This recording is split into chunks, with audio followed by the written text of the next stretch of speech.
You like the podcast Hard Ticket?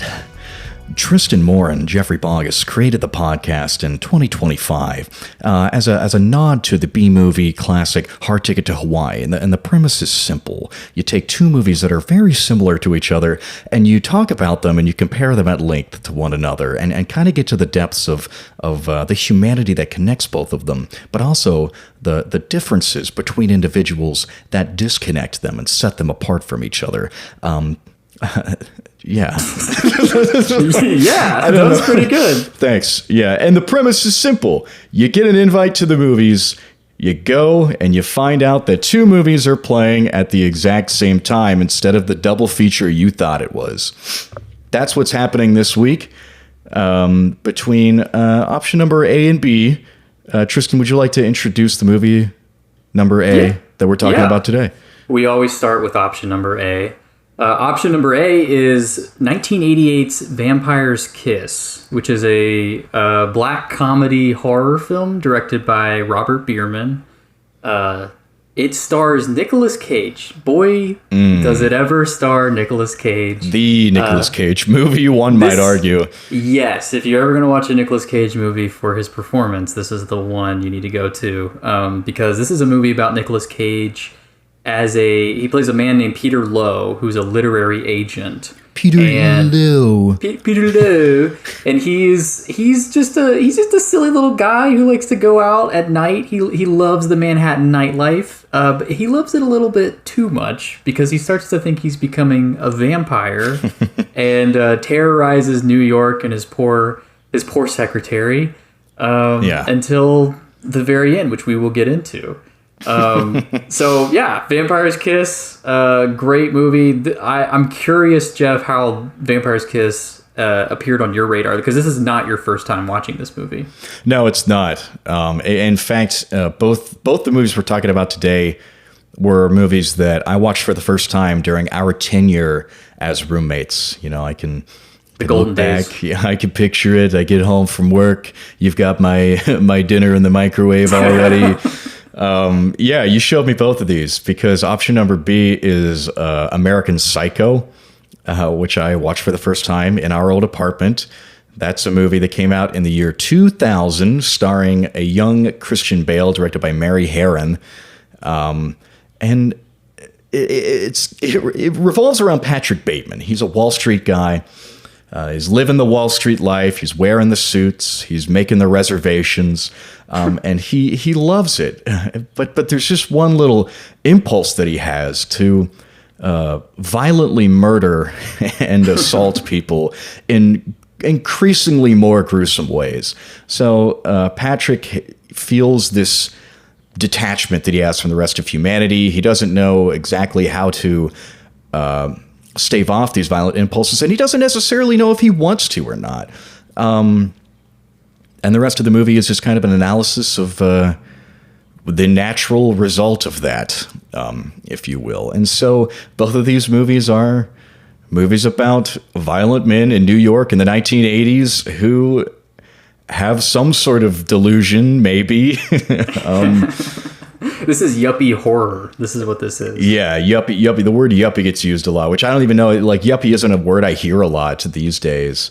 I think the concept of it's kind of died down a little bit, but definitely like 80s. You think about like slicked back hair, not pushed back, trim suits, the business cards, sloppy steaks, sloppy steaks at Trefani's, big rare cut of meat, water dumped all over it. You know. That's your yuppie. It stands for like young, upper class, professional, something like that. Like You know, you're climbing the ladder. Yeah. You're climbing the corporate ladder. Yeah, it's somebody who's put their career ahead of everything else, even their own humanity, which is very much a common thread between these two films. So American Psycho and Vampire's Kiss, you watched those for the first time with me a couple of years ago. Yes. I came to Vampire's Kiss. I've always been I won't say always, because it would be weird if I were like 6 years old and I was a big Nicolas Cage fan. But at a certain point in my life, I developed an infatuation with Nicolas Cage. I think it's because I watched a YouTube video that was like, I think it's called like Nicolas Cage loses his shit, and it's just and it's exactly what you think it is. Probably half just composed of Vampire's Kiss clips, honestly. That's how the movie popped up on my radar. It's just a compilation of Nicolas Cage's greatest freakouts. And so I finally got to Vampire's Kiss a couple of years ago, after watching like The Wicker Man and stuff like that, and loved it. I was like, this is the definitive Nicolas Cage performance. You can't beat it. But the first time you watch it, I feel like you're blindsided, right? Like the performance is so madcap. It's so shocking. Over the top. Yeah. Shocking. Yes. To use movie trailer terms. It's a tour de force for sure. Yeah, that's putting it lightly. And so you watch the movie and you're like, holy shit, that's crazy. I'm going to watch this again someday just to see that performance. And then you watch it again and there's actually something kind of under the surface, which we will talk about. As for American Psycho, that's one I also watched a couple of years ago. I don't even know how it kind of came up. I think it's just one of those movies. It kind of had like I think for the longest time it had sort of a controversial opinion, like consensus around it because it's violent and misogynistic and all this stuff. And I watched it. I have to say, I don't think I really fully got it the first time I watched it. I didn't understand it as a satire. I understood it as just sort of like a tonally out of place slasher movie. Yeah. Which it is not. The tone is not a bug. It is definitely a feature. It's a very funny movie. Yeah, and they're both, I would say, career-defining performances. You know, like I think this is one of my favorite performances by Christian Bale. It's probably the favorite performance of mine that I see from him. And then, you have Nicolas Cage, who's doing he's thrown out all the what would become memes. Like half the script of this movie is a meme of Vampire's Kiss.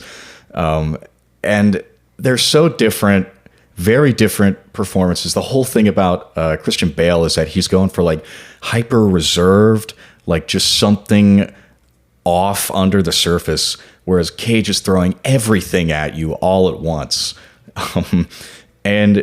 His performance honestly takes Vampire's Kiss and it pushes it to me a level beyond satire until it's just a farce. It is totally balls to the walls. The scene where he recites the entire alphabet. Let's just take that scene for example. I think it's an amazing scene, legitimately, because he goes. The whole movie is Cage off his leash, but when he stands up and he finishes the alphabet and he goes, "I never misfiled anything ever, not once." He's standing next to this skyscraper in the window, and it's just to me that shot is these men who are throwing tantrums and about how important they see themselves are also the men who claim to have built America, essentially. That's the thesis of kind of both of these movies, mostly Vampire's Kiss, but inevitably we're going to have to end up mentioning Donald Trump in today's episode because this is exactly the thing. He's directly referenced in American Psycho, he says, "Is that Donald Trump's car?" Is that Donald Trump's car? And then I don't know exactly what accent Nicolas Cage is trying to do with Peter Lowe, but it sounds a little Trumpish, a little bit he's pinching his mouth a little bit, and even his hairstyle is kind of similar. And Trump was huge in the 80s, he was the guy that all of these Wall Street guys wanted to be, and the movie handles them differently. One of them, Vampire's Kiss, is really upset at these people, and it's just kind of wagging them a lot. It's just saying, you see these guys, they're f***ing babies. They're big babies, and they are the problem of America. Versus American Psycho, which is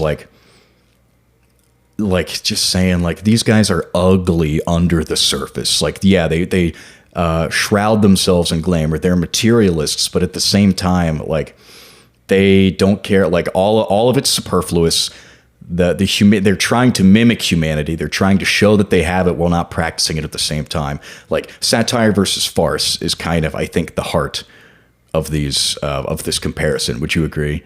Yeah, I think I would agree with that. If these are both black comedies, then Vampire's Kiss leans more into the comedy, whereas American Psycho is I mean, it is very funny. I laugh a lot watching it, but it is definitely darker. It doesn't shy away from its depictions of violence as much as Vampire's Kiss. I want to go back to the skyscraper in the background because I was noticing that too, and that's the Empire State Building, by the way, and which is the most phallic of all the New York buildings, and it's very much like this is a movie about like two men who are really trying to overexert their masculinity, their power. It's a big humiliation ritual. I feel like Vampire's Kiss is just about Nicolas Cage completely losing his mind and becoming just a farce, you're saying.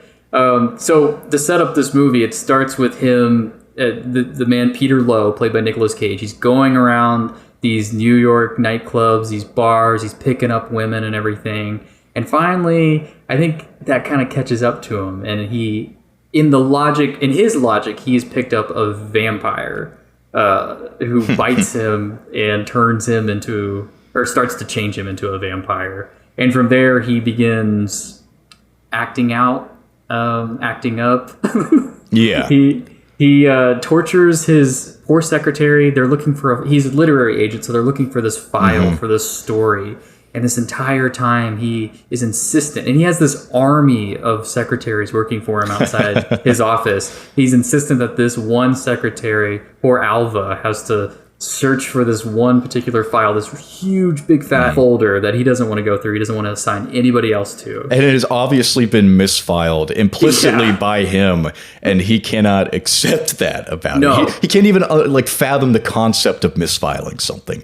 No, that's where the rant of the alphabet rant comes from, because he complained. So a lot of this movie is framed with therapy sessions, which is right. Which is great, because it's like, does he have the self-awareness enough to know that he should get therapy, but just doesn't take advantage of that? Yeah, it's weird, because men's health is still pretty stigmatized in the 80s when this movie came out. I mean, so I think implicitly you're already kind of being like, this guy, there's something wrong with him from the very beginning, which is just not even nowadays, I think everybody should see a therapist. But in 1988, when this movie came out, it's where the start of his descent into madness kind of is positioned. And it's the first scene. His character introduction is in one of these sessions, to contrast with Patrick Bateman's, where you get a voiceover narration, unreliable narrator, sure, but already there in contrast, the way that you peer into these characters' minds is different. The way that they're trying to present themselves to not just their peers, but to the audience is different from the get-go. Yeah, I think part of the farce comes from portraying Peter Lowe's descent less from his perspective and more from an objective perspective. As he becomes, or as he thinks he starts to become a vampire, for example, he shies away from light. He can't see himself in a mirror, even though we clearly can see him looking at himself in a mirror, and he's just freaking out. And so it does take on this comedic tone. And also Peter Lowe is not a sympathetic person, because he's already scum of the earth as this yuppie agent who takes advantage of his underlings. There's that scene where he's in the boardroom laughing about mistreating Alva to all the other people in the room. Right. Who are also laughing, and they're all, because you can tell he's part of that culture, that yuppie culture, which is something that American Psycho dives headlong into. Right. Very hilariously, with actors like Justin Trudeau and I think Josh Green, who's perfect as this smarmy businessman. It's just this cadre of very identical looking guys in suits, slicked back hair, and they're all just talking shit about each other and talking shit about their reservations and their girlfriends. It's great. It's a wonderful, you could just have a movie of that without the murdering or without a guy turning into a vampire, and it would still be really funny, because it's just because it's not even a satire. It's that's probably how they actually are in real life. Right. Yeah. Honestly. Yeah, and the guys in Vampire's Kiss, they're almost like playground bullies, they're the way that they're so mawkish about it. Somebody says something, everybody laughs really loud. Another person piggybacks, everybody laughs really loud. It's really telegraphed. Whereas almost every interaction in American Psycho is somebody trying to subtly one-up somebody else. Yes. And they're very slick. They're very reserved about it. But that underlining tension is there the entire time.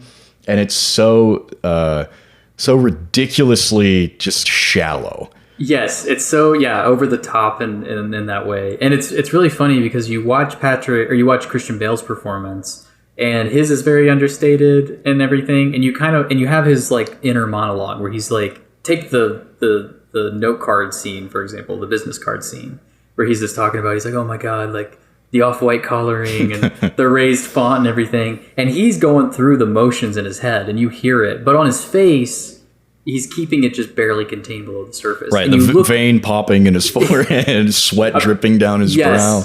Apparently Christian Bale can control his sweat glands, which is incredible. And you have all the other people in the room, his like coworkers, and they all have like a similar sort of nonchalance to them, but you wonder, is everybody else going through this exact same thing? And you're supposed to, I think, because I feel like that's what Patrick's wondering, because he says very explicitly, I want to fit in. And so he's thinking that everybody else in this building is also as psychotic as he is, and maybe they are. Like, we genuinely don't know. We at least know they're as shallow as he is, maybe more shallow than he is. Yeah. I was looking for some sort of like breadcrumb on the internet to see if Vampire's Kiss like it directly influenced American Psycho, because even the movie came out before even the novel was published in '91. There's a lot of comparison, but there's not a whole lot of like evidence. Like somebody on Reddit said like that Bateman's performance was influenced by Nick Cage. I don't necessarily believe that. He has cited Tom Cruise in real life as sort of an influence on just the niceness to your face while also just being like a scumbag of a person, which is funny because I also just binged a majority of the Mission Impossible film series this past week, and Tom Cruise is very much on the top of my mind. Great actor, shitty guy. Yeah. Bale channeling that is kind of perfect. I mean, like, this is how these guys are. Like you were saying, like with like any celebrity you put, these Wall Street guys think of themselves as celebrities. You know, like Bateman takes these prostitutes back to his apartment, and he's like, I work on Wall Street. It's like trying to flash his badge, basically. And he's like, aren't you going to ask me what I do? And they're just like, we don't care. And he works on Wall Street, but what does he actually do, right? Like, he just goes to his office, he watches Jeopardy, he does crosswords, he gets interrogated by Willem Dafoe, who is the world's most clueless detective. Although I can't really blame him, because everybody thinks everybody is everybody else. Like, no one can tell these people apart. So is he even Patrick Bateman? Like, there's ambiguity in a lot of American Psycho, to contrast that objectivity that you were saying we see in Vampire's Kiss. Like, we watch Cage's descent as like a pretty impartial viewer versus like there are people who don't understand the ending to American Psycho, and there's not necessarily an objective takeaway from it either. Like, there's different interpretations of what actually happened. Is Patrick Bateman really killing people? Is it being covered up, or is it all in his head? Is he just fantasizing about it? Whereas with Nicolas Cage, I mean, we're clued into some of his fantasies because they portray the vampire and everything that is apparently visiting him. Although there's always like a quick cutaway to show it's just him in his room pretending like he's being, drained of blood. So I feel like there's no ambiguity with Vampire's Kiss, and there's a nice, neat resolution at the end, which is he gets taken through the heart for his transgressions, basically. Right. And in direct contrast with Patrick Bateman at the end of American Psycho, where he is, and that amazing like final monologue where he's like, this confession has meant nothing. There is no absolution. There's no catharsis. He is doomed to live unseen. He is technically every criminal's dream. You get to perform heinous acts with impunity. No one will ever notice. You'll never be held to account. But in his mind, all he wants to do is be noticed, to be someone. Yeah.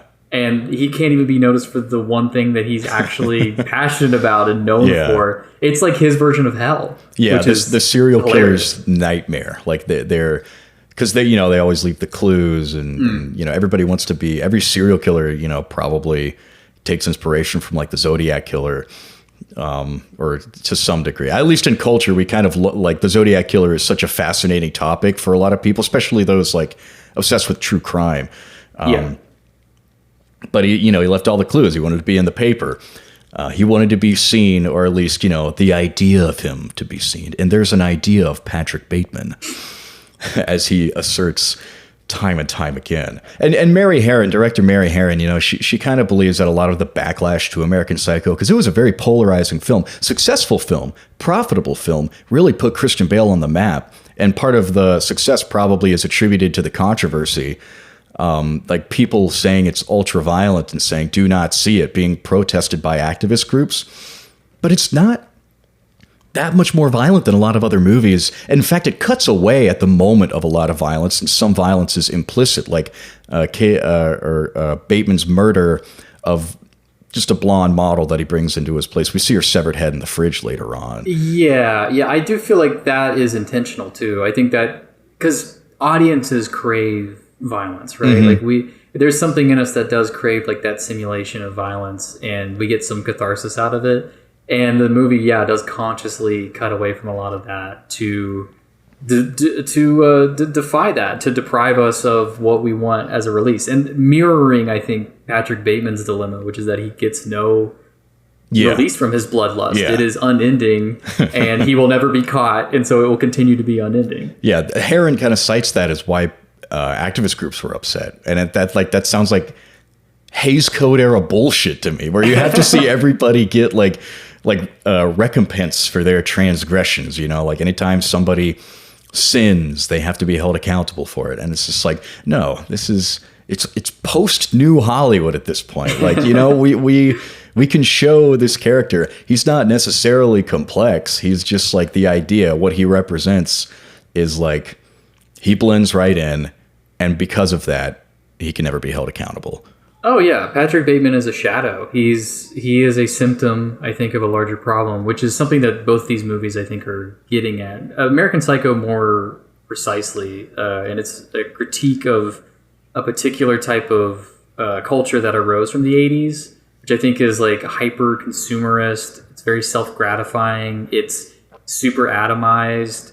It's this loneliness. It's neoliberalism, I think, and you have Ronald Reagan at the end of American Psycho. So it's you got I think Justin Theroux, who's like, how can he just sit there and lie through his teeth and everything?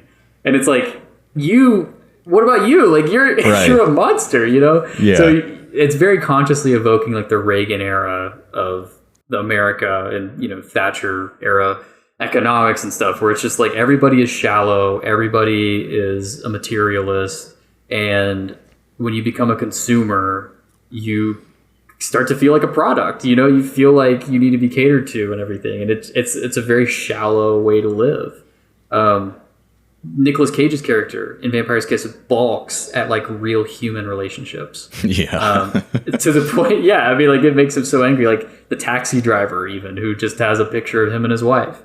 Like he hates that. He tells his therapist at the end he thinks love can solve his problems, and he's probably right. Although at that point he's maybe too far gone. But I mean, there's really just a lack of humanity in both these characters. One just taken to the farcical extreme, and one taken to a monstrous extreme. You just put it in the right file according to alphabetical order. A, B, C, D, E, F, G, Hater. H, I, J, K, L, M, N, O, P, Hater. Q, R, S, T, U, V, W, X, Y, Z. Huh? Cage's character, his delusions of vampirism almost implicitly extend from like his inability to take responsibility for anything. Like, he can't really form a genuine connection with people. He starts dating this girl, Jackie, towards the beginning of the movie, and he just walks out on her in the middle of a date, and she calls him later, and he somehow gets her to give him a second chance, and he stands her up because his imaginary like Succubus. vampire lord, overlord, succubus, that's a better way of putting it, just like pulls him out at the last second and is like, you're mine, you can't do that. And it's all like, he's making it up because he's incapable of forming these relationships. He's shooting himself in the foot psychologically, like creating excuses in a very extreme manner to not like, because if it fails and it's his fault, he can't accept that. Same with the misfiling. He has to blame Alva. He has to antagonize her constantly. And the mere concept of misfiling in his head is just like, he has to reject that. And this is like, it's kind of the fundamentals of the art of the deal. I mean, it's just like, Donald Trump's mantra of like, take responsibility for nothing, deny everything. Yes. That's kind of what drives these people. If they're always on top, if they never apologize, they never have to be held accountable for anything. Yeah, that's exactly right. And that's where the self-gratification comes from. Both these men are just getting what they want. They never get what they need. You have this whole like the thing with Patrick Bateman where he's always like trying to kill. He can't bridge the gap with, like, you feel like maybe he does perhaps want like a meaningful relationship or to feel like a person, but he can't do that without bridging the gap between him and other people. And it's the exact same thing with Nicolas Cage's character in Vampire's Kiss, where he sees all this love around him, and he's even telling his therapist, he's like, do you know what it's like to live and see love around you? Like, everybody else in this movie is like in a perfectly normal relationship with whoever. Yeah. Even the therapist, who has like a healthy sex life that we see at one point. But like I kind of take like him just staying at home and not like actually making a genuine connection. He's just at home, self-gratifying, rotting in his own like self-pity and stuff. It's funny, it's sad, but it's also, I mean, it's true. I mean, there's a truth to it that these movies are getting to, which is that there's a shallowness that permeates a certain subset of people, a certain culture too, I think. And I think that's the 1980s of it all. Mm-hmm. And which has extended, I think, dramatically into the 2020s as well. I mean, we keep talking about Donald Trump, skirting around Donald Trump. He's still important. I don't know if you noticed. I don't know if you've been watching more than the ever news. now. I mean, like, and like sending the National Guard to LA just this past week, like that's going to date this episode too. We're recording so far in advance. I mean, oh my God, we're going to catch up one day, but yeah, we will one day. Yeah, we're still talking about the guy. Yeah. He's still important. He still influences our culture. There are still many people who look up to Donald Trump. There are still many people who look up to Patrick Bateman, which is something that we should probably talk about, because the cultural legacy... Okay, Vampire's Kiss, the cultural legacy is pretty simple. Nicolas Cage, make funny face, do funny thing. Yeah. Moans. Boo-hoos. Moans. You know? Boo-hoo. So many memes. Oh. You're going to have to play that soundbite. Oh, it's going to be... I don't even think I can choose one from American Psycho.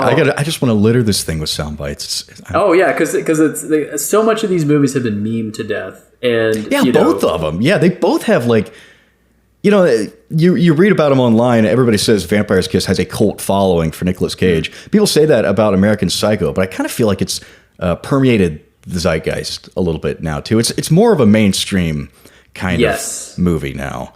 American Psycho has accrued that cult following. Vampire's Kiss, its legacy, if you were around in like 2012 and you remember like reaction images, it's the oh really reaction image. Oh That's yeah, Nicolas you don't Cage. say, which is funny because it's like a sarcastic reaction image, and everything Cage is doing is completely earnest in this movie. It's just like such a misconstrue.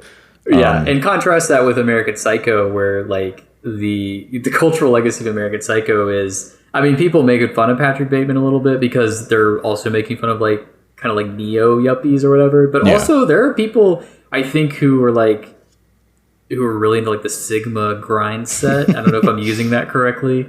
Who will look at Patrick Bateman and are like, yeah, I mean, he can do 1,000 crunches in the morning. He's got a killer skincare routine. Right. He's got two girlfriends, got a side piece. You know, so similarities to Tyler Durden, which we talked about in our first episode, our very first episode, the Fight Club episode. which is just like, and it's funny because when he's talking about all of his like skincare and beauty products, I read that in an interview, Mary Harron said that the American cosmetic companies did not want any of their products used, or like the fashion companies like Calvin Klein, you know, they were like, we don't want anything to do with this reprehensible movie. But then European companies were like, yeah, any publicity is good publicity. And even like a German marketing company tried to use Patrick Bateman as like a model for using some of their stuff, which is exactly what you're saying. Like, look at how beautiful he's chiseled. I mean, he's gorgeous. He's gorgeous in this movie. Hot He transformed himself in like 2 weeks, apparently, which, you know, Christian Bale is famous for being able to transform himself. That's true, yeah. But yeah, no, I mean, the guy's cut. I mean, we can't deny he's a killer. He's a misogynist, but he looks good while doing it. Yeah. It's wild. And so there's that reflection of just a very shallow mindset. The shallow culture that this film parodies is also the subculture that has expropriated this film and made it like made Patrick Bateman a person that you want to be like, which is like, and that's where we can maybe talk a little bit about the limitations of satire, or maybe is there a limitation? Like, does American Psycho fail as a satire because there are a lot of people who look up to Patrick Bateman in the same way that we kind of talked about Fight Club, how Tyler Durden is this. People unironically look up to Tyler Durden as like a male role model. And I know you had some issues with the movie immediately after watching it. And I know immediately after I watched it, I felt the same way. So where do you kind of stand on that debate with American Psycho? I think definitely, you know, the Tyler Durden character, and Fight Club is a movie that like throws a lot of philosophies at you. It's a very talky movie. Versus American Psycho, it's pretty talky as well. But the character of Patrick Bateman, I think, is a lot more objectively telegraphed from the beginning because he is a murderer. Like, Tyler Durden does, like, ultimately, I think he's responsible for some murder in Fight Club. But at the same time, I think the satire of Fight Club is a little bit murkier, probably. And these movies came out like within a year of each other, too. It's so like they would be interesting to have in conversation with each other if you had to choose your hard ticket between the two of these. What would it be? Right. But we're not talking about that right now. Well, I mean, I will point out, you know, Tyler Durden has a cult around him, and Patrick Bateman does not. He has kind of the opposite, like. Actually, I don't even know if it's the opposite. It's just a complete lack of caring at all about him. It seems like the only person who seems to genuinely care about Patrick Bateman in American Psycho is his one girlfriend, the one who is engaged to another person. Yeah. The one that he's cheating on with or whatever. So, and then Reese Witherspoon, his like main girlfriend, she cares when they break up, but it's only because I think for appearances. That's the only reason. Well, I think part of the appeal between like the difference between Tyler Durden and Jason Bateman, not Jason. God damn it! I knew I was going to do that eventually. You do this every episode. There's like somebody's name I get wrong. Yeah. But like, you know, there's almost like an animalistic quality to Tyler Durden, you know, like doing the Fight Club thing, and commenting on like those models that you see. Like they have that exchange where they're like, is that what a man's supposed to look like when they get on the bus? They look at like, I think it might even be like a Calvin Klein. It is, yeah. It's a Calvin Klein model. Versus Patrick Bateman, who is the model that they're talking about, or is trying to mimic the model, basically. That's true. Yeah. I think Tyler Durden kind of fashions himself as, we can even go back to Deliverance with Burt Lancaster's character, who is this sort of, I mean, they're not out in the jungle or the wilderness actually, but I think he's that sort of person. Whereas Patrick Bateman, he's in the urban jungle. Like he is fitting into a particular type of culture that exists at that point. Whereas Tyler Durden is counterculture, like completely. Like, I mean, he's regressive. He wants to go back to a certain like paleo order, but he is counterculture for the 90s. He would be completely against Patrick Bateman, I think. I think you're right about that. Yeah, definitely. He's the response kind of to people like Patrick Bateman, or people who can afford to kind of stand up against him in their own kind of like, let's get some boys together and fight it out kind of way. But yeah, but there's also like this streak of anti-consumerism that kind of both of those movies share. Not really present in Vampire's Kiss. I think that's one of the main divergences, or at least it's not as prevalent.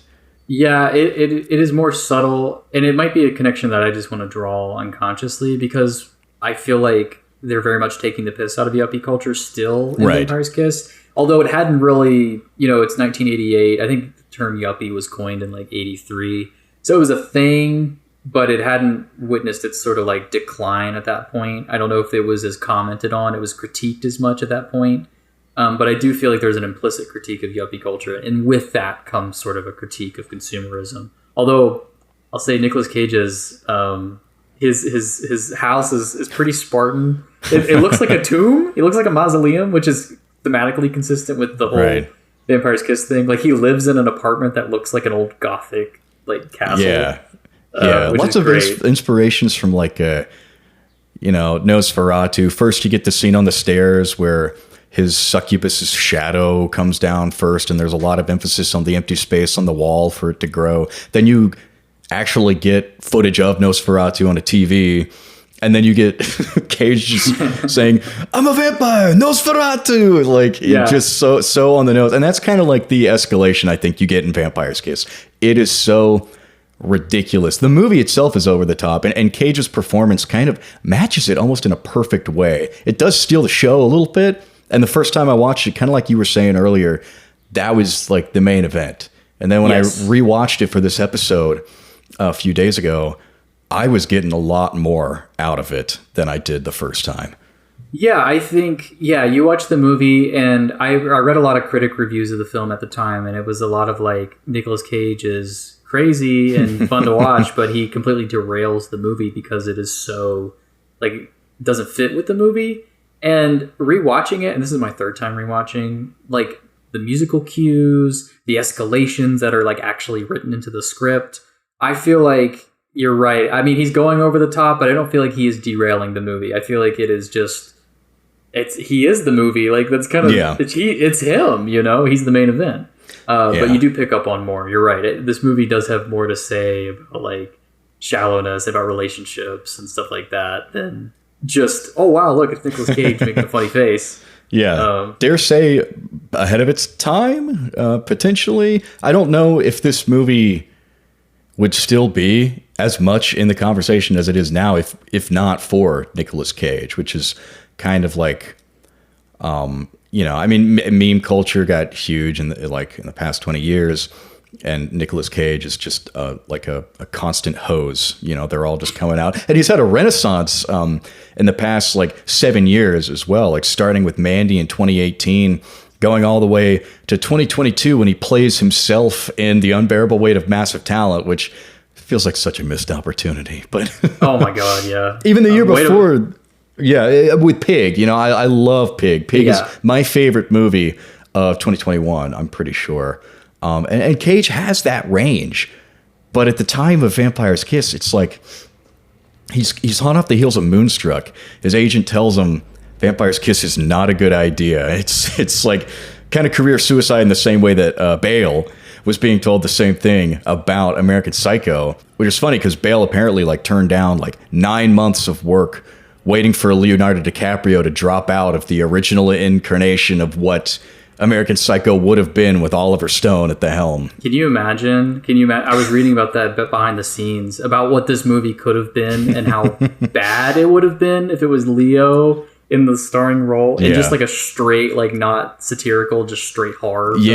Yeah. I mean, Harron was talking about how Stone was like the worst possible contender to direct this movie. And I've actually never seen an Oliver Stone movie, but I'm just going to trust Mary Harron on this because she made something really, really incredible. What she made is a small miracle. Like, I mean, you watch the movie and it's kind of amazing that it works as well as it does because, Christian Bale is he's a relative unknown at the time. He had been in a Steven Spielberg movie when he was, I think, 13. 13, yeah. And that was a long time before this movie.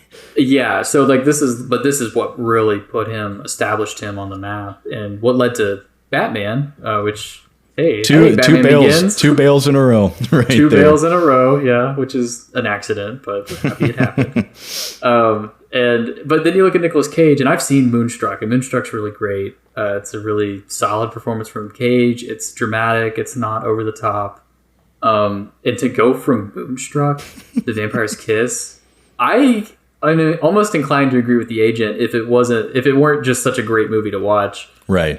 It's such a great performance, but it's amazing what the man can do. It truly is, and as I was reading more about him, I was reading about his acting style that he apparently developed for like this movie, and it's like a play on method acting, kind of, and he calls it nouveau shamanic.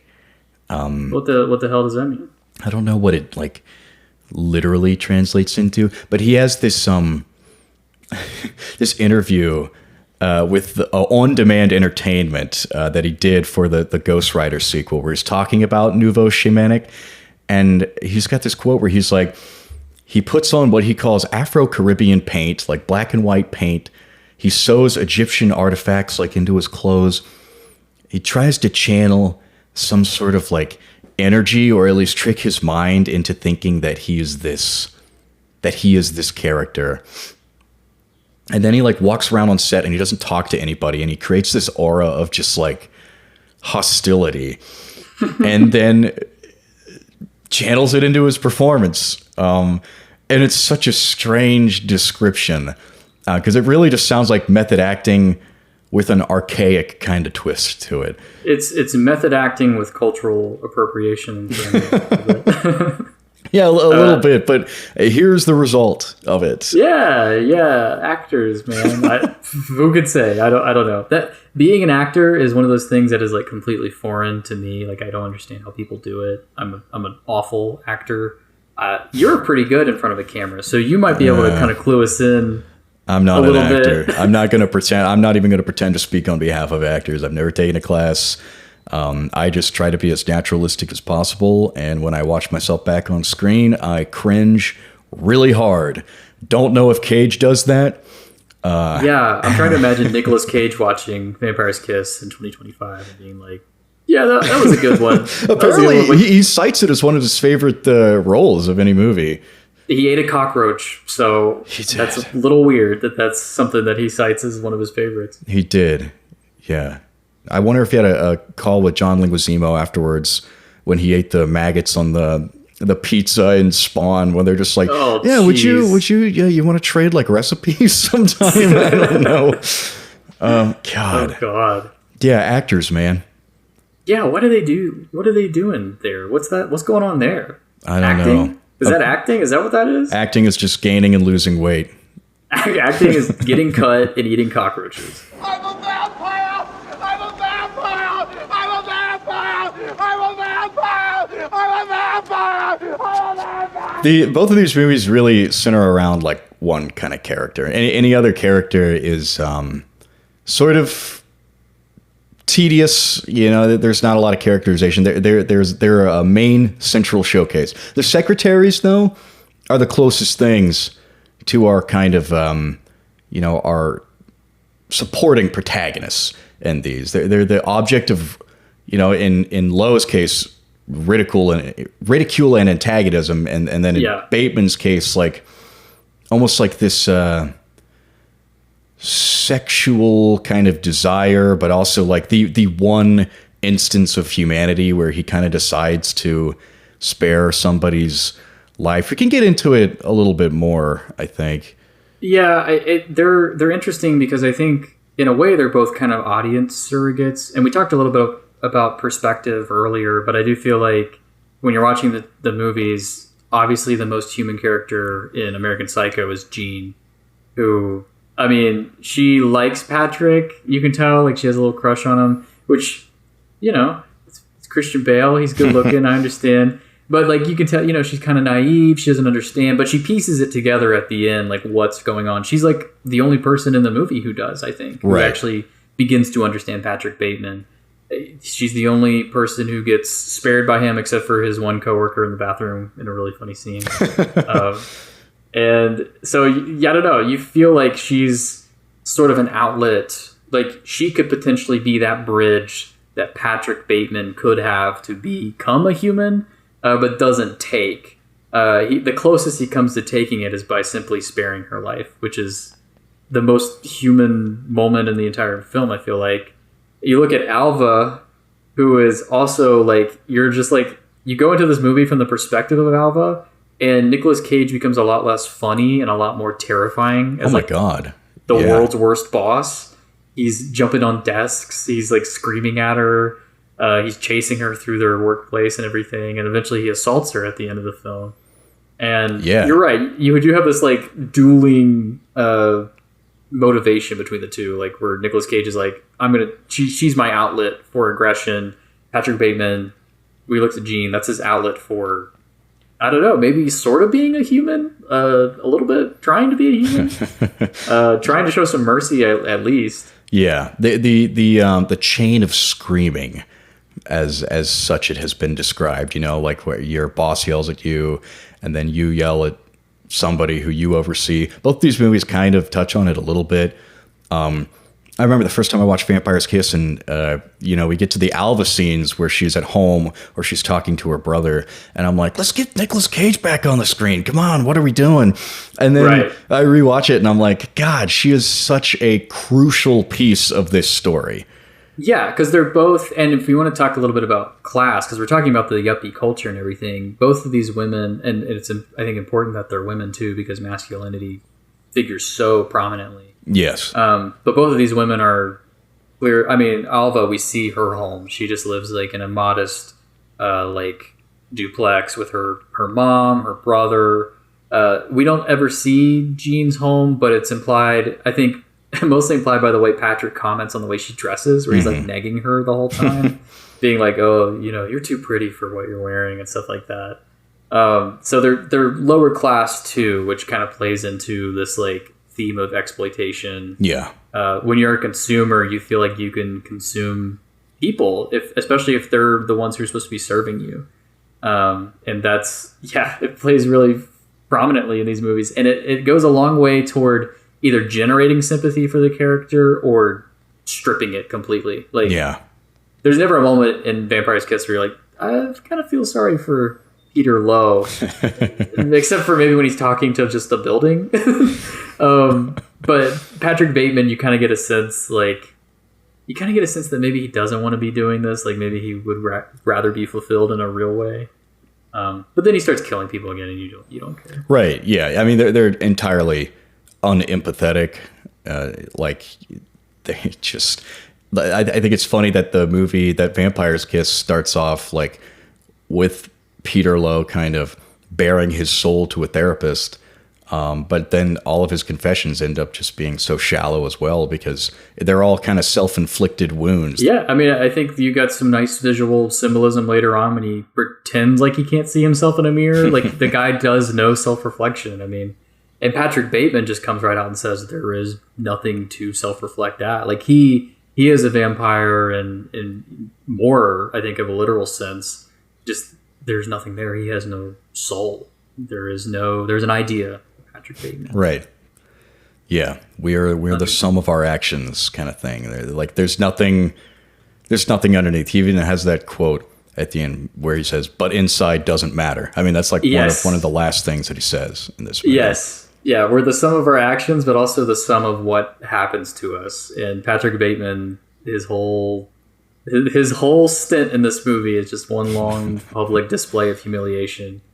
And the greatest humiliation is the end, when no one thinks that he could possibly do what he confesses to his lawyer at the end. And no one even recognizes who he actually is. His own lawyer thinks he's somebody else. Right. Which is great. He's mistaken the entire film, which is great. It's amazing. It's a beautiful, nice touch. Yes. Yeah. You almost feel for him at the end. It comes so close, but you just can't.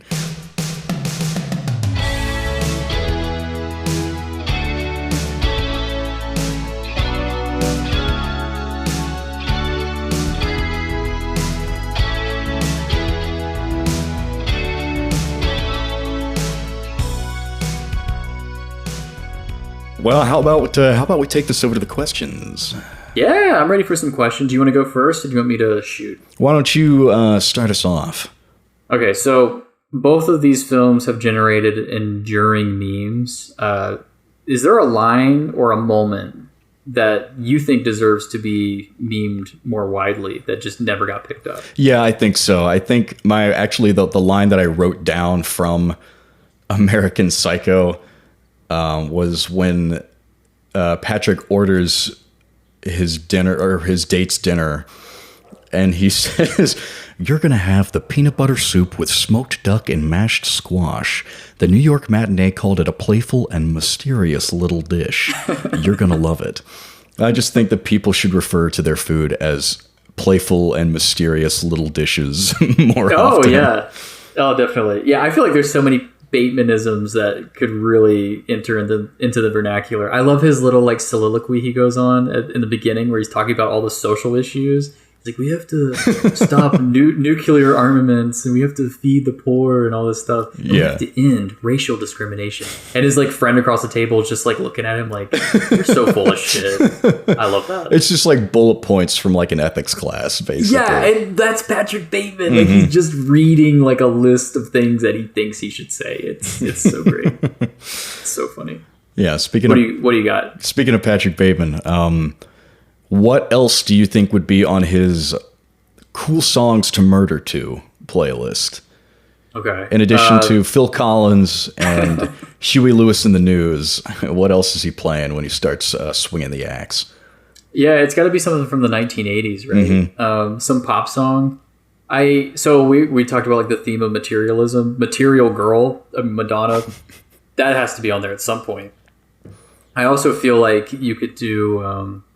Let's have Patrick Bateman rickroll some people. We'll do some Rick Astley. Oh yeah. Never Gonna Give You Up. Yeah, that's really good. He could go on an impassioned speech about how Rick Astley is unfairly a one-hit wonder, and he really feels like he deserves a second chance. Yeah, I like that. I was gonna say Madonna myself. I also feel like you get a little bit of Cher in there. Ooh, He's got a Whitney Houston kind of monologue.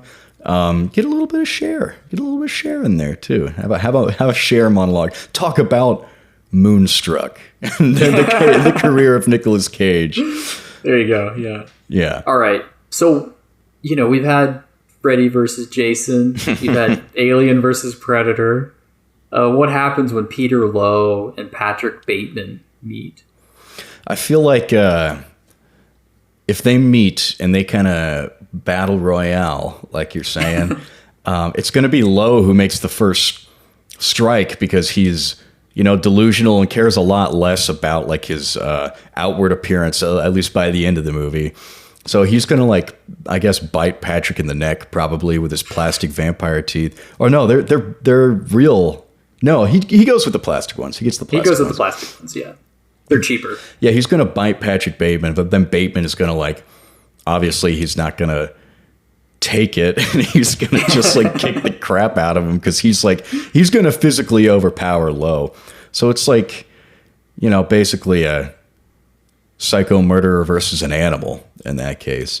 Yeah, I think I agree with you. It's sort of like it feels like Nicolas Cage is like Renfield and Patrick Bateman is Dracula. I feel like he would turn him into his little servant or something like that. Yeah. I think you're right. I think he could train him.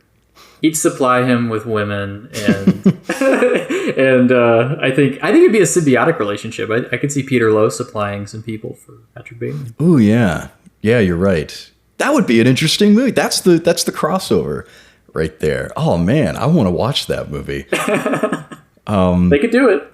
Yeah, they could. They're Nicolas Cage and Christian Bale are going to be together in a Madden movie that's happening sometime soon. I'm not aware of any other movies that they've done together, so that'll be interesting. But in terms of the actors, though, if you were to swap Bale and Cage, so you have Nicolas Cage playing Patrick Bateman and Christian Bale playing Peter Lowe, who do you think is going to play the other's part better? That's a good question. I think Christian Bale, he's like a real serious actor. He's very method actor. He gets in shape and does all this stuff for his roles. Nicolas Cage is a little bit more of he's a little bit more of a free agent. You know, he's got the nouveau shamanic. You know, that's true. That's true. But Nicolas Cage can do dramatic. He can do like serious. And I know, you know, American Psycho is a black comedy, but he could do a more understated performance if he wants to. I'm tempted to say that Cage can do Bateman, but Bale can't do Lowe. Like I don't think I could see Christian Bale going as balls to the wall as Nicolas Cage does in Vampire's Kiss. That's fair. I think I was kind of on the fence about it. I might be leaning in the opposite direction because I know Bale has range, and I think his range is very exemplified. He's exemplifying it in American Psycho a lot because he does have those scenes where he's kind of going a little bit balls to the walls. He never goes full Cage because, you know, who can? But yeah. I would be very interested to see. I guess he might be able to make the fall of Peter Lowe like a little bit more gradual instead of just like going from 0 to 100. And I would be curious to see how he plays that, I think. Yeah, I would imagine he wouldn't start off with like a really stupid accent that immediately turns you off to Peter Lowe. Because, yeah, from moment one, you're like, this guy's a dick. Yeah. I don't care about this guy. Yeah, you're just like, where is he? What is that accent? Where is he from? I don't understand. Yeah, he really sounds like he's doing a Donald Trump impersonation. Yeah, he does. Apparently, there's Transylvanian in there. I do not see that at all. I don't hear that. No. All right. My next question. American Psycho has a terrible sequel called American Psycho 2, All-American Girl, starring Mila Kunis as the titular All-American Girl. She is like a college student who kills her way through college, basically. I think she's like a criminal... what do you call that? Like a... help me out here. What? She's a criminal. Criminal study? No, she's not a criminal. She's studying criminology. Like is criminology. That? Yeah, okay. Yeah, that's the word. She's a criminology student, so like it's perfect, right? Like, oh, I want to be in the FBI, so I'm learning how to kill people. So if Vampire's Kiss ever got like a direct-to-video sequel, what would be the premise and who would it star? That's really interesting because I think if you're going to make it a bad direct-to-video sequel, it already kind of has to miss the point of the original. So let's say it's a story where it turns out somehow Peter Lowe actually was turned into a vampire, and he has survived, and he's still living in New York. But obviously, you don't have Nicolas Cage playing him because he's too good for that. He's too good for that direct-to-video bullshit. So. Maybe we put like a young James Marsden in there. I don't know. Oh my god! Have him acting with a CG sidekick. Yeah, just like Sonic. And he's got like and the whole premise is that, you know, he's living in New York and he has a Renfield now who's promising to turn into a vampire, and he's still living in his like upside down couch. And that kind of thing. And he's got like a picture on the wall of Alva that he like throws knives at, and he's like, I'm gonna get you one day. And that's like the whole kind of, it becomes just like the most cliche ridden story you can imagine. That sounds truly awful. What do you think? I would, I guess, go in the same direction as the American Psycho remake, where you would make it like a younger woman. I'm picturing like Aubrey Plaza as a vampire and doing whatever it is Aubrey Plaza does. She works at the perfume counter in like a mall or something, and she preys on, I don't know, men who come by and buy gifts for their that's partners. Yeah, that's good. I don't know. Yeah, that's all I got for that. And I'm just imagining her trying to like do like a crazy performance. I don't know if you ever saw Ingrid Goes West, but she's really great in that. She kind of like loses her mind a little bit in that. Yeah, I would love to see erratic Aubrey Plaza. That actually sounds like a blast. Yeah, I think it'd be fun. Nice, sweet. In terms of just thinking about performances, give me your top 3 Nick Cage performances. Your top 3, like they don't have to be what you think he handles the best or the best movies, but the top 3 roles that you love seeing Nicolas Cage in. Oh, geez, Nicolas Cage. Vampire's Kiss is on there, like, legitimately. It's number 1, I'm pretty sure, like, for me. Yeah, it's high up there. The Wicker Man is funny too, though. Like, he has a really funny performance in The Wicker Man. That's the famous Not the Bees movie. It's the one where he punches way too many women for it to be comfortable. He dresses in a bear suit and does that.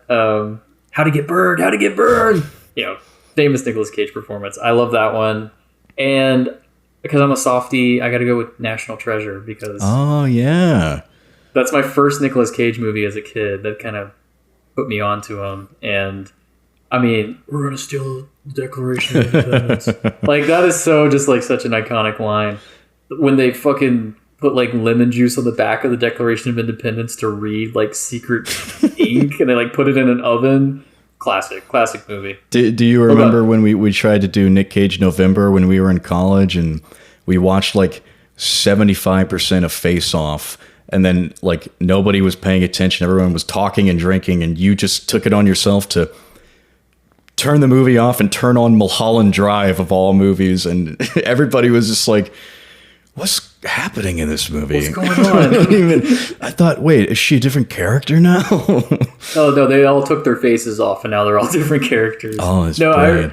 I think everybody migrated to the kitchen after that, except for our friend Davis, who was enthralled. Yeah, failed Nick Cage November experiment. I do have to say, I got to put Pig on my top 3 right there, just because it's my favorite, sort of his dramatic roles. I think I really like his role in Dream Scenario. The movie itself, I'm like kind of lukewarm on. I think it's good. I'm going to put Wild at Heart in my top 3 because Nicolas Cage doing Elvis, it's pretty great. That is a classic movie. What's his name in that? Sailor? Man, I forgot. I just watched that movie this year with my girlfriend. Yeah, it's Sailor and Luna. Luna is Laura Dern, of course. Yeah. Sailor wears a rattlesnake jacket as a symbol of his individuality. Yeah. Oh, great. What a movie.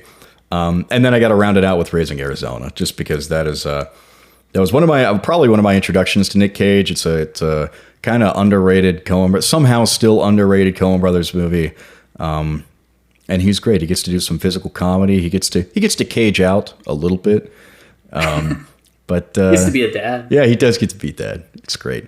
Yeah, I think you appreciate Nicolas Cage more for his like dramatic roles, and to me he's just like funny meme man. Like, I mean, he can do good performances, but to me he's always just Nicolas Cage. I like his oscillation. Like, I watched him in Matchstick Men, and it felt like he was trying to be dramatic for a lot of it, and then he has that one little break where he's like, you know what it's like to piss blood, and it's just like it feels out of place to me, but when he can handle it, like when he can channel it really well, that's when I like it a lot. And I do like his dramatic work. I love him in Adaptation. I think he's great in that. Yeah, he's really good in that. The piss blood thing was actually in that Nicolas Cage Freak Out compilation. That's it. And that's the only one from that movie too. Oh yeah, when I watched Matchstick Men, I had no idea it was going to come up, and then he's at the counter. You ever been dragged to the side of the street, beaten until you pissed blood?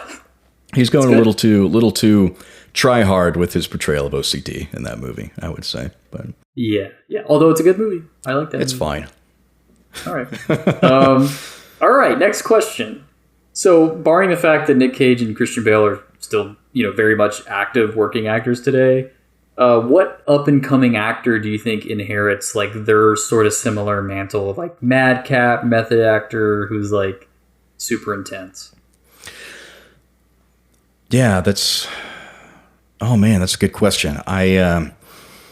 I had time to think about this, and I can't even. I'm trying to think of like younger actors right now, right? Yeah, and my answer, and I'll throw you a little bone here. My answer actually isn't necessarily a younger actor. I was kind of thinking like Jesse Plemons a little bit, although he doesn't really go balls to the wall in the same way Cage does, but I feel like he brings a lot of that intensity that Bale brings. I think he kind of has like kind of a funny comedic performance in. What's that? Game Night, I think. There's a Jason Bateman movie for you right there. He has that sort of like, where he's like a crazy neighbor guy or whatever. Yeah, and a cop. And a cop, yeah. So I think his energy maybe is a little too understated, but he was honestly the first person I kind of thought of for the answer. That's fair, yeah. And I'll piggyback and I'll make the Breaking Bad connection because I think Aaron Paul, his performance as Jesse Plemons really... Jesse Pinkman. Me. Oh, my God. I gotta go. I gotta leave, man. Oh, that's man, funny. I got a sinus infection. I'm hopped up on Dayquil right now. I don't even know who I'm talking to. Oh my God, where am I? Where am I? Jesse Pinkman. He oscillates. He gets the dramatic, and he gets those like really funny moments where he's got the high energy and he can go sort of balls to the walls. And he's got a funny bone too. Like he channeled it a lot when he did his voice acting work in BoJack Horseman. Like he could pull it off, I think. I think so. Yeah, I think that's fair. All right. He's an underrated actor, I'd say. Yeah, I mean, after Breaking Bad, I don't think any of those actors ever want to lift that heavy again with their performances. Bryan Cranston sure doesn't. He's just doing bit parts now, and he's great. He's great at them. Hey, he's in the new Wes Anderson movie. Yep. And once you get in with the Wes Anderson crowd, you're kind of set for life. You'll do a movie every 2 years. That pay play basketball. That's it. Okay, so in terms of Vampire's Kiss was 88, 89, American Psycho was 2000, and we've got another American Psycho that apparently Luca Guadagnino is set to direct. He's going to adapt the original novel again. So if there was going to be a remake of Vampire's Kiss, who would you want to see in the director's chair for that? Yeah, that's tough because you're looking at comparing it to Robert Bierman, who I have never seen any other. He's a one-hit wonder. Both of these movies, actually, American Psycho and Vampire's Kiss, they're kind of one-hit wonders. Like Mary Harron's still making movies, and she had sort of an indie hit with I Shot Andy Warhol, but right. I think Bierman went back to directing commercials kind of after this. I gotcha. So, I mean, I guess if we were going in that spirit, we would want to just tap somebody who's not very experienced on the shoulder. But I think I want to go with someone who might turn it into more of a comedy. So, and I just watched the new Naked Gun trailer. So we'll get Akiva Schaffer, I think is their last name. Akiva Schaffer, we'll tap them on the shoulder and be like, hey, direct Vampire's Kiss and put Andy Samberg in as Peter Love. There you go. That's good. Yeah, I would watch that. I definitely watch that. I'm going in the complete opposite direction because I want to see, fresh off the heels of his Nosferatu remake, I want to see Robert Eggers adapt Vampire's Kiss and do a really a gothic kind of New York and actually play up some ambiguity maybe. I mean, I like that it's subjective in Vampire's Kiss. There is a story where you can tell it where there is ambiguity there, and I think Eggers can channel it. I'd love to watch that. I think you're probably right. I think stylistically it'd be a lot of fun. I don't think Eggers is super interested in class dynamics though. I don't know if he would. I feel like he would downplay all that kind of side of it. It would just be about the funny, it'd be a mood. Cool visuals. It'd be a mood piece. Yeah, that's fair. Yeah. All right. What do you got for me? Let's see Peter Lowe's card. What's his little business card look like? What do you think? Yeah, well, what's on Peter Lowe's card? Maybe it's I'm trying to get, because all of the Wall Street guys, all of the vice presidents in American Psycho, because they're all vice presidents. All their cards look exactly the same. So no, that's not true.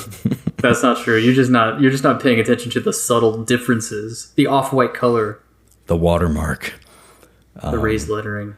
Oh my god. Maybe there's a little there's a little red droplet thing on Peter Lowe's for blood, a little bit. Because he's a vampire. Yeah, he's a vampire. He's a vampire. He's a vampire. He's a vampire. Yeah, and that's the Rotten Tomatoes description for Vampire's Kiss. They didn't know what to say. They were in shock. He's a vampire. Yeah, I think that's what it is to me. It's it's the same thing. It's got the same format as all the vice presidents, but there's just a little a little blood drop on there. Is he making Patrick Bateman sweat, do you think? I think he's making Patrick Bateman be like, what the heck is this fool doing? I don't know. I can't imagine. I can't even fathom an interaction between the two of them that isn't just low biting Bateman on the neck. That's all I can picture. That's great. What's your last question? My last question is a question of policy. Because, we talked a little bit about Donald Trump in this episode, and I want to know if Donald Trump, acting U.S. president, appointed both Bateman and Lowe to oversee an executive office, what would it be and why? Oh my God! So they are leading this office together? Well, no. I mean, which office for each one? Oh, they each individually get, because I want to see them work together in an office. Okay, yeah. I mean, take it that way. Yeah, I don't know. That's a hard one because what? Okay, Patrick Bateman is on Wall Street and Peter Lowe is a literary agent. Well, I guess Donald Trump doesn't really have any experience either, so it doesn't matter. Just make them like the ag secretaries. There you go. Doesn't matter. The ag doesn't matter. Yeah. Something they know Donald nothing Trump about. Exactly. I think Donald Trump would listen to one of Patrick Bateman's monologues about Huey Lewis and the News, and he'd be like, I'm going to create a Department of Culture, and I'm going to appoint you to just make all art objective. Just give it a pass. Be like, this is art, this is not. I think he creates a whole new department, and he puts Patrick Bateman in charge of that. That's great. Basically, Patrick Bateman's how he tells if something is art as if it makes enough money and it becomes part of pop culture. That's it. That's art. Yeah. Because that's his taste. It's just everything that's popular. Exactly. Yeah. And then Peter Lowe can be he could be in charge of Space Force or something. He could be you could think he's turning into an alien or that he is an alien or something. He's in charge of Space Force. He's just flying around in a rocket ship everywhere. I'm an alien. He does kind of feel like he's coming from another world. So right. Look at that subtle off-white coloring. The tasteful thickness of it. Oh my God. It even has a watermark.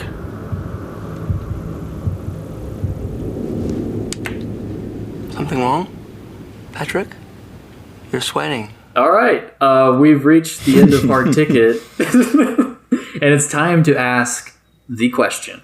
The only question that actually matters. Jeffrey Bogus, which hard ticket? What's the hard ticket going to be this time? I'm not gonna lie, it was pretty damn close. Going into this, before I watched the movies, I thought it was there was a clear winner.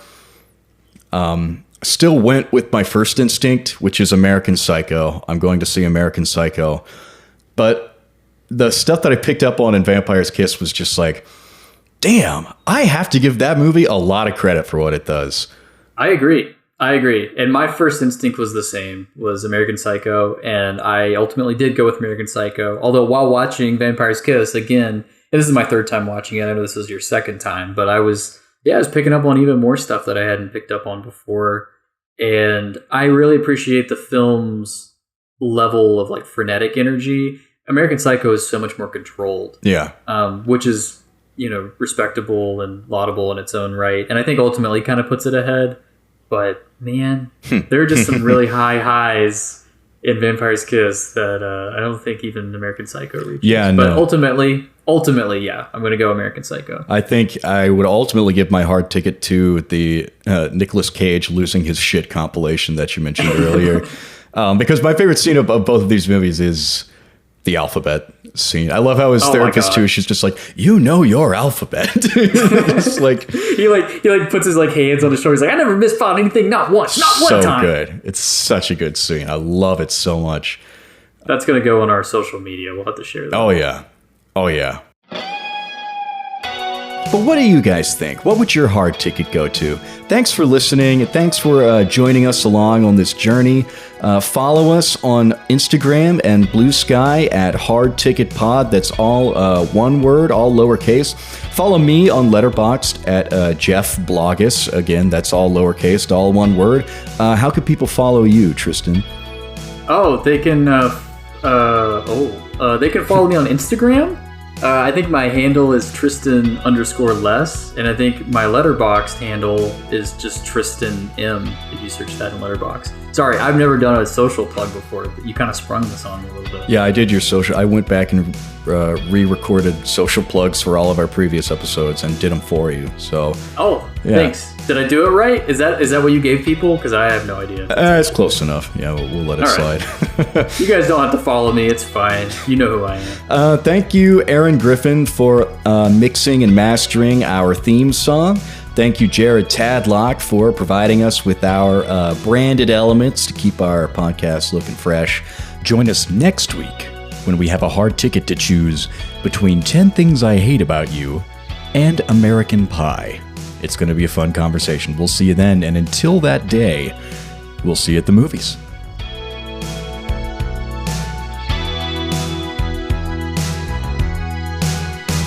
It's a hard ticket at the movies. Which one will you watch? Let's decide.